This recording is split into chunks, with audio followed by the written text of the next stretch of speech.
Hello everyone. आज हम आपका एक नया सब्जेक्ट स्टार्ट करने वाले हैं, Indian banking system. Indian banking system basically क्या है, इसके अंदर आप लोग डिटेल में पढ़ेंगे कि बैंक्स होते क्या हैं और हमारे इंडिया का जो बैंकिंग सिस्टम है वो किस तरह का है। लाइक जो अलग अलग बैंक्स होते हैं जो हमें बैंकिंग फैसिलिटीज़ प्रोवाइड करते हैं, तो वो लोग किस तरह से काम करते हैं।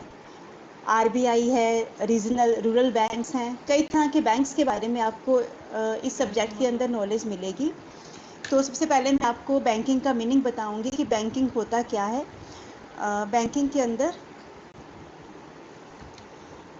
तो सबसे पहले मैं आपको इस वीडियो के अंदर मैं आपको बताऊंगी कि बैंक्स होते क्या हैं, मीनिंग ऑफ बैंक क्या है। मीनिंग ऑफ बैंक के अंदर हम लोग जो हमारे रूटीन की हम लोग कई बार जो फिनेंशियल ट्रांजेक्शन हमारी होती है तो वो हम बैंक्स के थ्रू करते हैं। बैंक में हम अपना मनी डिपॉजिट करवाते हैं, बैंक हमें लोन की फैसिलिटी प्रोवाइड करता है। तो बैंक बेसिकली है क्या? बैंक एक ऐसी फिनेंशियल इंस्टीट्यूशन है, इसको हम फिनेंशियल इंस्टीट्यूशन बोलते हैं क्योंकि फिनांस में ये डील करती है।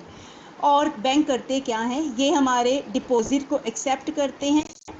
जो कस्टमर्स होते हैं जो मनी बैंक में डिपॉजिट करवाना चाहते हैं, जिनके पास अगर सरप्लस मनी है या फ्यूचर के लिए सेव करके रखना चाहते हैं, तो अपना पैसा बैंक के अंदर डिपॉजिट करवा सकते हैं। तो बैंक एक ऐसी फिनेंशियल इंस्टीट्यूशन है जो डिपॉजिट एक्सेप्ट करता है, पब्लिक से एक्सेप्ट करता है। ये जो नॉर्मल जो पब्लिक है तो उसे मनी एक्सेप्ट करेगा। देन ये डिमांड डिपॉजिट क्रिएट करता है। डिमांड डिपॉजिट का मतलब क्या है? कस्टमर को जिस टाइम मनी की रिक्वायरमेंट है तो वो पैसा बैंक प्रोवाइड करता है, जो पैसा हमारा बैंक में डिपॉजिटेड है। अगर हम उसको विड्रॉ करवाना चाहते हैं तो ऑन डिमांड बैंक हमें वो पैसा वापस कर देता है। इसके अलावा सिर्फ हमारे डिपॉजिट को ही वो एक्सेप्ट नहीं करता है, बल्कि साइड बाय साइड वो हमें लोन भी प्रोवाइड करता है। जो लैंडिंग फैसिलिटीज़ हैं तो बैंक हमें वो भी देता है। लैंडिंग एक्टिविटीज़ को बैंक या तो डायरेक्टली परफॉर्म कर सकता है और या फिर वो इनडायरेक्टली परफॉर्म कर सकता है। डायरेक्ट कि वो डायरेक्टली कस्टमर के साथ इंटरेक्ट कर प्रोवाइड करता है, या सेकंड वो क्या कर सकता है, सेकंड थिंग वो करेगा कि वो कैपिटल मार्केट के थ्रू हमें मनी प्रोवाइड कर सकता है, कि जो फिनांस है वो कैपिटल मार्केट को देता है और कैपिटल मार्केट आगे कस्टमर तक ये पैसा पहुंचा सकता है। तो बैंक एक ऐसी फिनेंशियल इंस्टीट्यूशन है that accept deposit from the public and create a demand deposit. तो डिमांड डिपॉजिट को ये क्रिएट करता है। साइमल्टेनियसली मेकिंग लोन, ये हमें लोन प्रोवाइड करता है। लैंडिंग एक्टिविटीज़ जो है वो इसको परफॉर्म करता है, इधर डायरेक्टली कर सकता है या फिर इनडायरेक्टली कर सकता है through capital market. Capital market की हेल्प से ये अपनी सारी जो एक्टिविटीज़ है उनको परफॉर्म करता है।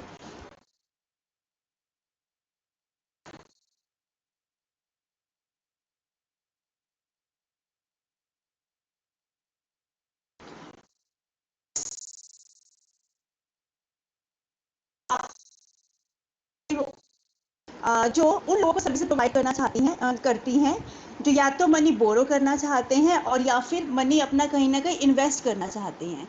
तो बैंकिंग बेसिकली इस प्रोसेस को ही बोलते हैं जिसके थ्रू बैंक्स क्या करते हैं, डिपॉजिट को एक्सेप्ट करते हैं, मनी उनको प्रोवाइड करते हैं, उनके पैसे को इन्वेस्ट करते हैं।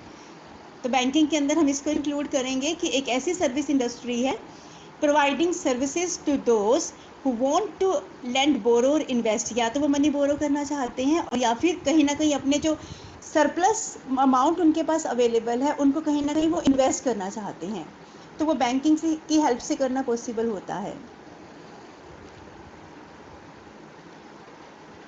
देन बैंकिंग होता क्या है, तो बैंकिंग को डिफाइन किया गया है। बैंकिंग बेसिकली इसको एक ऐसा सिस्टम है, बैंकिंग ऐसा सिस्टम होता है ट्रेडिंग मनी, इसके अंदर मनी में ट्रेडिंग की जाती है, which provide a safe place to save excess cash. तो इसके अंदर हम क्या कर सकते हैं कि हमारे पास जो एक्सेस कैश है, जो हमारे पास मनी अवेलेबल है, हम उसको सेव करके रख सकते हैं। बैंक्स के अंदर हमारा पैसा सेव होता है, नोन एज डिपॉजिट, कि जब भी पैसा हम बैंक में डिपॉजिट करवाएंगे, जो हमारे पास एक्सेस मनी होगा उसको हम बैंक में डिपॉजिट करवा रहे हैं तो वो हमारे पैसे को सेव करके रखता है। And side by side supply liquidity to the economy by loaning this money. और जो अमाउंट हमने बैंक में डिपॉजिट करवाया है, तो जो बाकी लोग हैं जिनको मनी की रिक्वायरमेंट है इकोनॉमी के अंदर लिक्विडिटी को सप्लाई करने के लिए, ये उन लोगों को पैसा प्रोवाइड करता है जो इकोनॉमी की ग्रोथ में हेल्पफुल होते हैं, मतलब जिससे कि बिजनेस की ग्रो हो सके। और जो कंज्यूमर हैं उनको भी मनी प्रोवाइड करता है ताकि वो कंज्यूमर गुड्स को परचेज कर सके, होम्स को परचेज कर सके, कार परचेज कर सके, मीन इन सब के लिए लोन प्रोवाइड करता है। तो बेसिकली बैंकिंग है क्या? ये एक सिस्टम है, हम इसको सिस्टम कह सकते हैं जिसके अंदर मनी की ट्रेडिंग होती है। तो अगर हम अपना पैसा, जो हमारे पास एक्सेस मनी है, जो हमारे पास सरप्लस मनी है, तो उसको अगर हम सेव करके रखना चाहते हैं तो हमेशा वो हमारे हाथ में सेव नहीं होता है। तो अगर हम उसको बैंक में डिपॉजिट करवा देते हैं तो उसका सेफ्टी का जो लेवल है वो कंपैरेटिवली बढ़ जाता है। देन जो बैंक्स है वो इकोनॉमी को लिक्विडिटी भी प्रोवाइड करते हैं, क्योंकि जो पैसा बैंक में डिपॉजिट है तो सिर्फ डिपॉजिट करना ही बैंक का काम नहीं होता है, इकोनॉमी के अंदर वो पैसा प्रोवाइड भी करता है जिससे बिजनेसमैन ग्रो कर सके और कंज्यूमर गुड्स को परचेज कर सके। और जो घर परचेज करना चाहते हैं तो उसके लिए वो होम लोन ले सकते हैं, जो कोई व्हीकल परचेज करना चाहता है तो उसके लिए वो लोन ले सकता है। तो basically it's all about the banking. Then जो नेक्स्ट है, इसको सेक्शन बी में इसको डिफाइन किया गया है। Section B of banking regulation act 1949 के अकॉर्डिंग बैंकिंग है क्या? Banking basically accepting for the purpose of lending. Banks क्यों हमारा पैसा एक्सेप्ट करना चाहता है? क्योंकि वो आगे इसको लोन की फॉर्म में प्रोवाइड करता है। एंड इन्वेस्टमेंट के पर्पज से ये मनी अपने पास डिपॉजिट करता है from the public, repayable on demand, कि वो या तो वो डिमांड के बेस पर रीपेबल होते हैं कि जब भी कस्टमर डिमांड करेगा तो बैंक वो पैसा वापस कर देता है, और otherwise and withdrawable by cheque, draft, order और अदरवाइज। या एक कस्टमर कैसे विड्रॉ कर सकता है? या तो वो चेक के थ्रू, ड्राफ्ट के थ्रू, या ऑर्डर हो सकता है, या किसी भी तरह से हम अपना पैसा बैंक से विड्रॉ करवा सकते हैं। तो बैंक है क्या? बैंकिंग एक ऐसा सिस्टम है जिसके अंदर बैंक्स क्या करते हैं, लोगों से पैसा एक्सेप्ट करते हैं, उनका मनी अपने पास डिपॉजिट करते हैं, और बेसिकली इसका पर्पस क्या होता है, या तो वो किसी को उधार दे देते हैं और या फिर इस मनी को कहीं इन्वेस्ट कर दिया जाता है जहां से उनको अर्निंग हो सके। तो इस तरह से वो कैपिटल क्रिएट करने का काम करते हैं, कैपिटल फॉर्मेशन करने का काम करते हैं। तो पब्लिक का मनी वो डिपॉजिट करते हैं अपने पास, और जो पैसा होता है वो रीपेबल होता है। ऐसा नहीं है कि अगर बैंक ने एक बार डिपॉजिट कर लिया तो उसको रिटर्न नहीं करेगा, फाइनली बैंक को ये मनी लौटाना ही पड़ेगा, रिटर्न करना ही पड़ेगा। और ये पैसा ऑन डिमांड हो सकता है, जैसे हम लोग करंट अकाउंट ओपन करते हैं बैंक्स के अंदर, तो जब भी हम डिमांड करते हैं तो बैंक हमें वो पैसा दे देता है। फिक्स डिपॉजिट की फॉर्म में हो सकता है, लाइक हमने 5 ईयर के लिए, 10 ईयर के लिए अपना मनी बैंक के अंदर डिपॉजिट करवाया है, तो 5 ईयर तक तो हम वो विड्रॉ नहीं कर पाएंगे, लेकिन 5 साल के बाद हम अपना पैसा विड्रॉ करवा सकते हैं, और वो मनी जो हमें मिलेगा वो पहले के कंपैरेटिवली ज़्यादा अमाउंट हमें मिलती है। तो सेफ्टी और इन्वेस्टमेंट दोनों पर्पज से बैंक हमारी बहुत ज़्यादा हेल्प करते हैं।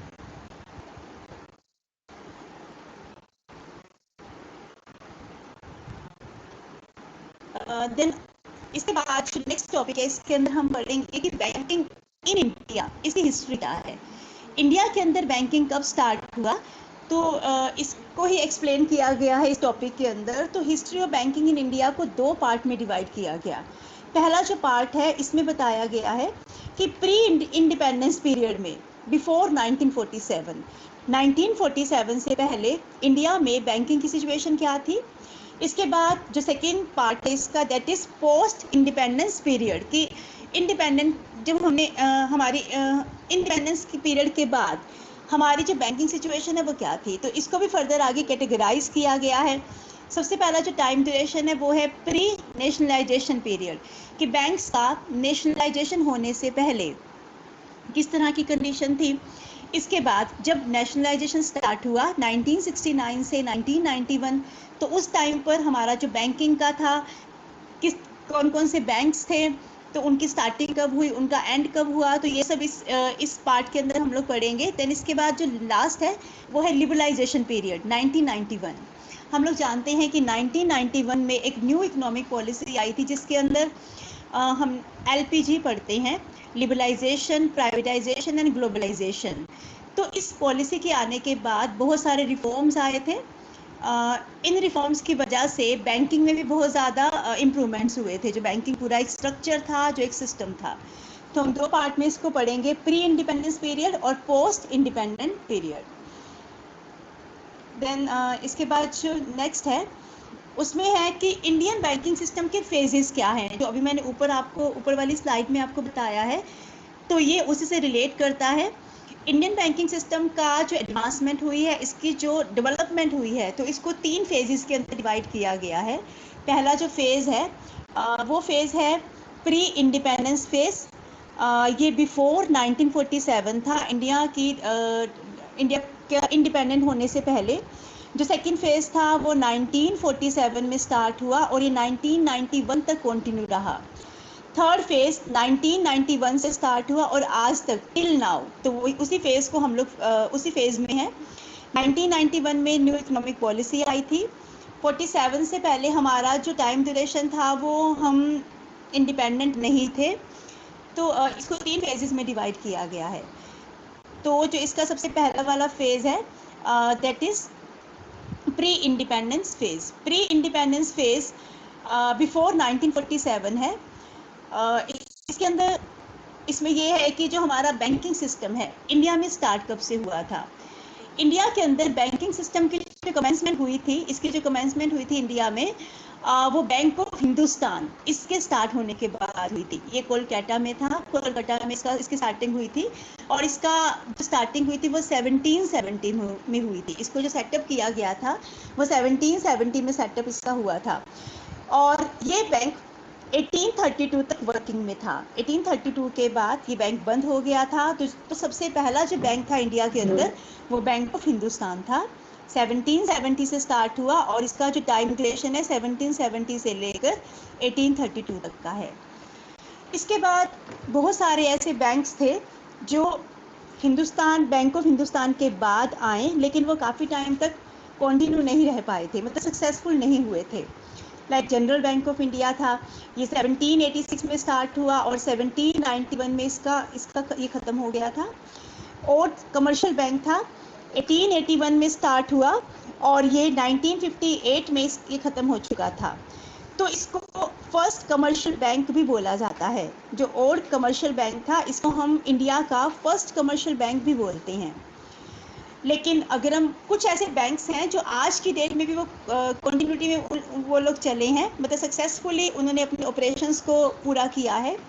लाइक इलाहाबाद बैंक है, इसकी एस्टैब्लिशमेंट 1865 में हुई थी। देन PNB बैंक है, इसको 1894 में स्टार्ट किया गया था। बैंक ऑफ इंडिया 1906 में स्टार्ट हुआ। देन इसके अलावा बैंक ऑफ बड़ौदा ये 1908 में स्टार्ट हुआ था। सेंट्रल बैंक ऑफ इंडिया 1911 में इसकी एस्टैब्लिशमेंट हुई थी। तो ये कुछ ऐसे बैंक्स हैं जो अभी भी ये continue to lead even now, अभी तक ये बैंक्स काम कर रहे हैं। तो इसके बाद 1935 में एक नया जो बैंक है वो स्टार्ट हुआ अप्रैल 1935, that is reserve bank of India. Reserve bank of India ये हिल्टन नियम कमीशन के रिकमेंडेशन से स्टार्ट हुआ था। इस कमीशन को 1926 में स्टार्ट किया गया था। तो RBI जो है ये हम सबको पता है कि RBI हमारे इंडिया का अपेक्स बैंक है। ये हमारा सबसे ऊपर का, सबसे जो टॉप लेवल का बैंक है वो RBI है। RBI हमारा सेंट्रल बैंक है, ये बाकी बैंक्स के ऊपर पूरा कंट्रोल करता है। बाकी बैंक्स का जो अपने कुछ ऐसे टेक्निक्स हैं, जो अपने टूल है, लाइक SLR है, कैश रिजर्व रेशो है, जिनका ये यूज़ करता है, क्वांटिटेटिव एंड क्वालिटेटिव टूल्स है, ये हम आगे डिटेल में करेंगे। RBI का पूरा एक टॉपिक आप लोग करोगे। तो RBI बाकी सारे बैंक्स के ऊपर अपना एक पूरा कंट्रोल रखता है। तो 1935 में RBI को स्टार्ट किया गया था। तो ये भी 1947 से पहले स्टार्ट हुआ था, मतलब इंडिपेंडेंस से पहले इसको स्टार्ट किया गया था। तो बैंकिंग सिस्टम हमारा स्टार्ट कब हुआ? 1770 में स्टार्ट हुआ बैंक ऑफ हिंदुस्तान के साथ कोलकाता में, और 1935 में RBI का सेटअप हुआ था, RBI की एस्टैब्लिशमेंट हुई थी। आरबीआई हमारा सेंट्रल बैंक ऑफ इंडिया है, ये हमारा जो है अपेक्स बैंक है, और बाकी सारे बैंक्स के ऊपर आरबीआई कंट्रोल करता है। नेक्स्ट हमारे जो नेक्स्ट टॉपिक है, नेक्स्ट जो फेज़ है वो है सेकेंड फेज़। ये 1947 से 1991 तक का है। 1947 इंडिपेंडेंस के बाद का है, लेकिन 1991 से पहले का फेज़ है। 1991 में न्यू इकोनॉमिक पॉलिसी स्टार्ट हुई थी। इस फेज़ को हम, जिसकी मेन फीचर है इस फेज़ की, वो है नेशनलाइजेशन ऑफ द बैंक्स। इस फेज़ के अंदर बेसिकली काफ़ी सारे बैंक्स का नेशनलाइजेशन हुआ था। यहाँ पर नेशनलाइजेशन का मतलब क्या है कि इन बैंक्स को गवर्नमेंट के थ्रू टेक ओवर कर लिया गया था। मतलब क्योंकि इकोनॉमिक प्लानिंग की रिक्वायरमेंट थी, तो कुछ ऐसी ज़रूरत फील की गई कि जिसकी वजह से इन बैंक्स का नेशनलाइजेशन हुआ। बेसिकली जो बैंक्स थे उस टाइम पर अगर हम देखें तो बैंक क्या कर रहे थे, जो हमारी लार्ज इंडस्ट्रीज़ थी उनको फिनांस प्रोवाइड करते थे, बड़े बड़े जो बिजनेस हाउसेस थे उनको भी फिनांस प्रोवाइड करने का काम बैंक्स का ही था। कुछ ऐसे सेक्टर थे लाइक एग्रीकल्चर था, स्मॉल स्केल इंडस्ट्रीज़ थी और एक्सपोर्ट्स वगैरह, तो ये भी फिनांस की कमी होने की वजह से इफ़ेक्टिवली काम नहीं कर पा रहे थे। और जो गरीब लोग थे वो क्या थे, उनको मनी लैंडर के थ्रू एक्सप्लॉइट किया जाता था, क्योंकि मनी लैंडर क्या करते थे, ये ज़्यादा इंटरेस्ट के ऊपर इनको लोन प्रोवाइड करते थे। तो यहाँ पर रियलाइज़ किया गया कि इन बैंक्स का नेशनलाइजेशन किया जाए, मतलब ज़्यादा से ज़्यादा फैसिलिटीज़ बैंक्स की मासिस तक पहुँचाई जाए। जो हमारी पॉपुलेशन है, जो ग्राउंड लेवल पर लोग रहते हैं, तो उन तक इनकी जो सारी फैसिलिटीज़ है वो प्रोवाइड की जाए। जो लार्ज इंडस्ट्रीज़ हैं उनको लोन प्रोवाइड किया जाए, बड़े बड़े हाउसेस को लोन प्रोवाइड किया जाए। हमारे जो प्राइमरी सेक्टर है लाइक एग्रीकल्चर था, तो उनको भी मनी की रिक्वायरमेंट थी, तो उन रिक्वायरमेंट्स को पूरा करने के लिए बैंक्स के नेशनलाइजेशन की नीड को फील किया गया। स्मॉल स्केल इंडस्ट्रीज़ के लिए, एक्सपोर्ट पर्पस के लिए, और गरीबों को मनी लैंडर के चंगुल से बचाने के लिए भी इस तरह के बैंक्स की रिक्वायरमेंट को फील किया गया। तो इस सब के बाद 1949 में 1 जनवरी को जो रिजर्व बैंक ऑफ इंडिया था, सबसे पहला इसका नेशनलाइजेशन हुआ। सबसे पहले इसको नेशनलाइज किया गया 1949 में। इसके बाद जो नेशनलाइजेशन था वो कंटिन्यूटी में रहा। 19 जुलाई 1969 को 14 कमर्शियल बैंक्स का नेशनलाइजेशन हुआ। 14 और ऐसे बैंक्स थे जिनका नेशनलाइजेशन हुआ 19 जुलाई 1969 को। और लास्ट में 6 मोर कमर्शियल बैंक्स वर नेशनलाइज्ड इन अप्रैल 1980। अप्रैल 1980 में और जो 6 और बैंक थे इनका जो नेशनलाइजेशन हुआ। तो इस फेज़ को हम क्या कह सकते हैं, बेसिकली ये जो फेज़ था ये नेशनलाइजेशन ऑफ बैंक्स था। तो ये स्टार्ट कब हुआ, 1947 में, और ये कब तक रहा, 1991। 1991 में एक नई इकोनॉमिक पॉलिसी आई, तो उसके बाद कुछ लिबर्टी बैंक्स को प्रोवाइड कर दी गई। तो जो हमारा नेक्स्ट एंड लास्ट फेज़ वो है थर्ड फेज़ 1991 एंड बियॉन्ड। लेकिन इससे पहले थोड़ा सा 1991 से पहले कुछ और बैंक्स थे जिनका नेशनलाइजेशन हुआ। कुछ ऐसे बैंक्स थे जिनको स्टार्ट किया गया, जैसे 1975 में 2 अक्टूबर को आरआरबी बैंक स्टार्ट हुआ। Reserve bank, regional rural bank है ये। इसका जो बेसिक पर्पस था वो रूरल एरियाज़ को और उनको प्रमोट करना था। जो रूरल एरियाज़ में पॉपुलेशन रहती थी उनकी फिनेंशियल नीड को पूरा करना था। और कुछ ऐसे बैंक्स थे जिनको इस्टेब्लिश किया गया, लाइक नबार्ड 1982 में स्टार्ट हुआ। इसका जो बेसिक पर्पस था एग्रीकल्चर सेक्टर को प्रमोट करना था। एक्जिम एक्सपोर्ट इंपोर्ट बैंक था, इसका बेसिक पर्पस एक्सपोर्ट को इंपोर्ट करना था। देन नेशनल हाउसिंग बैंक को स्टार्ट किया गया। सिडबी का बेसिक पर्पस क्या था कि जो स्मॉल इंडस्ट्रीज डेवलपमेंट था, ये बैंक की जो स्मॉल इंडस्ट्रीज थी उनकी डेवलपमेंट के लिए इस तरह के बैंक को इस्टेब्लिश किया गया। तो ये सारे जो बैंक्स थे इनको भी इसी फेज़ के अंदर इस्टेब्लिश किया गया था। तो नेक्स्ट जो हमारा लास्ट फेज़ है वो फेज़ है थर्ड फेज़। ये 1991 से टिल नाउ, अब तक का जो फेज़ हमारा चल रहा है 1991 में स्टार्ट हुआ। तो इस फेज़ के अंदर मेन इस फेज़ की फीचर क्या थी, थर्ड फेज़ 1991 से लेकर टिल नाउ है। तो इस पीरियड के अंदर हमने क्या देखा कि इसके अंदर 1991 में न्यू इकोनॉमिक पॉलिसी आई थी, और न्यू इकोनॉमिक पॉलिसी आने के बाद लिबरलाइजेशन, प्राइवेटाइजेशन, जो मैंने अभी आपको बताया था कि एलपीजी को स्टार्ट किया गया, इसमें लिबरलाइजेशन, प्राइवेटाइजेशन एंड ग्लोबलाइजेशन था। तो लिबरलाइजेशन एक लिबर्टी प्रोवाइड की गई थी, इकोनॉमिक पॉलिसी को लिबरल किया गया था। तो इस पीरियड में हम क्या देखते हैं, एक रिमार्केबल ग्रोथ हुई थी। किसके अंदर ये ग्रोथ थी? बैंक्स की डेवलपमेंट में। बैंक को डेवलप किया गया था, उनको एक लिबर्टी उनको प्रोवाइड की गई थी कि उनकी जो पॉलिसीज़ बनाई गई थी वो काफ़ी ज़्यादा लिबरल थी। क्योंकि नेशनलाइजेशन के बाद भी क्या देखा गया था कि जो काफ़ी सारे जो लोग थे, लार्ज जो पोर्शन मैसेज का था, वो बैंकिंग सर्विसेज थे अनटच था, उन तक बैंकिंग सर्विसेज को प्रोवाइड नहीं किया गया था। तो इसके लिए इन सारी चीज़ों को देखते हुए 1991 में नरसिम्हा कमेटी ने रिकमेंडेशन दिया था कि प्राइवेट सेक्टर को अलाउ कर दिया गया था कि वो बैंकिंग सिस्टम में भी अपनी उनकी एंट्री को अलाउ कर दिया गया था कि वो भी अब बैंकिंग सिस्टम में काम कर सकते थे, अपने एफर्ट्स को वो दिखा सकते थे। तो कुछ ऐसे बैंक्स थे जो स्टार्ट किए गए और जिनके ऊपर जो पूरा कंट्रोल था वो प्राइवेट सेक्टर का ही था। तो यहाँ पर प्राइवेट सेक्टर का प्राइवेटाइजेशन की मैंने अभी बात की, तो प्राइवेटाइजेशन को प्रमोट किया गया था, लिबरलाइजेशन को प्रमोट किया गया था, बैंक्स की लिबरल इकोनॉमिक पॉलिसीज़ में उनको एक प्लेस दिया गया था, प्राइवेटाइजेशन में प्राइवेट सेक्टर को प्रमोट किया गया था, और एक कुछ ऐसे बैंक्स थे जो प्राइवेट सेक्टर के अंडर स्टार्ट किए गए थे। तो आरबीआई ने 10 प्राइवेट एंटिटीज़ को लाइसेंस दिया था, जिनमें से कुछ बैंक्स तो मार्केट की डिमांड्स पर उनको स्टार्ट किया गया था, like ICICI, HDFC, axis bank है। और ये जो बैंक है वो आज की डेट में भी काम कर रहे हैं और बहुत इफ़ेक्टिवली काम कर रहे हैं, और जो ये सर्विसेज प्रोवाइड करते हैं बहुत ज़्यादा वो इफ़ेक्टिव होती हैं, क्योंकि जितना इफ़ेक्टिवली प्राइवेट सेक्टर काम कर सकता है तो हम कह सकते हैं कि उनका एक इम्पोर्टेंट रोल है कंट्री की डेवलपमेंट में। तो यहाँ से क्लियर है कि इस फेज़ के अंदर प्राइवेटाइजेशन को प्रमोट किया गया था और लिबरलाइजेशन को प्रमोट किया गया था। तो this was all about introduction. I hope कि आपको समझ आया होगा। Rest we will do in our next video. Thank you.